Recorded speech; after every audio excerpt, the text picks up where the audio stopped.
இலங்கை நாடாளுமன்ற தேர்தலில் ரணில் விக்ரமசிங்கே தலைமையிலான ஐக்கிய தேசிய கட்சி 106 இடங்களை வென்று மீண்டும் ஆட்சியை கைப்பற்றியுள்ளது. இருப்பினும் பெரும்பான்மைக்கு இன்னும் 7 இடங்கள் தேவை என்ற நிலையில் அதற்காக நடைபெற்று வரும் கூட்டணி பேச்சுவார்த்தைகள் குறித்த தகவல்களை கொழும்புவிலிருந்து தருகிறார் எமது செய்தியாளர் சலீம். சலீம், சொல்லுங்க, தேர்தலில் எந்தெந்த கட்சிகள் எவ்வளவு இடங்கள் வெற்றி பெற்றிருக்கு, அதை பத்தி சொல்லுங்க.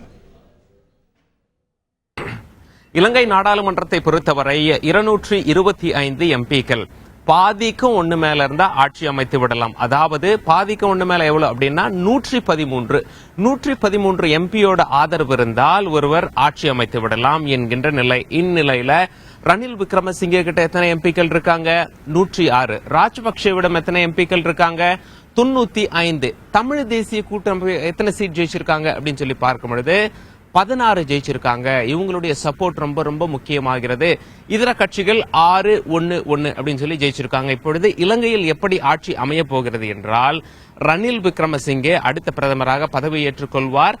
மற்ற கட்சியோட சப்போர்ட்டோட தமிழ் தேசிய கூட்டணியும் ரணில் விக்ரமசிங்கேக்கு சப்போர்ட் அளிப்பாங்க என்று நம்முடைய தகவல் வட்டாரங்கள் தகவல் தெரிவிச்சிருக்காங்க. ஓகே, ரணில் விக்ரமசிங்கேவோட பதவியேற்பு விழா எப்ப நடக்க இருக்கு? இதுல எந்தெந்த முக்கிய தலைவர்கள்லாம் பங்கேற்க இருக்கிறாங்க? இன்று நடக்குமா அல்லது நாளை நடக்குமா என்ற கேள்வி எழுந்துள்ளது. பெரும்பாலும் நாளையே நடக்கும் அப்படின்னு சொல்லி தகவல் வட்டாரங்கள் சொல்லிட்டு வராங்க.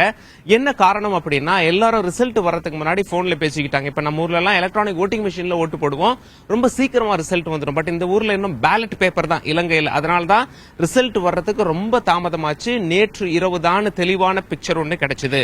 இதுதான் ஃபைனல் ரிசல்ட் அப்படின்னு சொல்லிட்டு நேற்று வரை போன்ல பேசிக் கொண்டிருந்த கட்சிகள் இன்று நிறைய மீட்டிங் வச்சிருக்காங்க.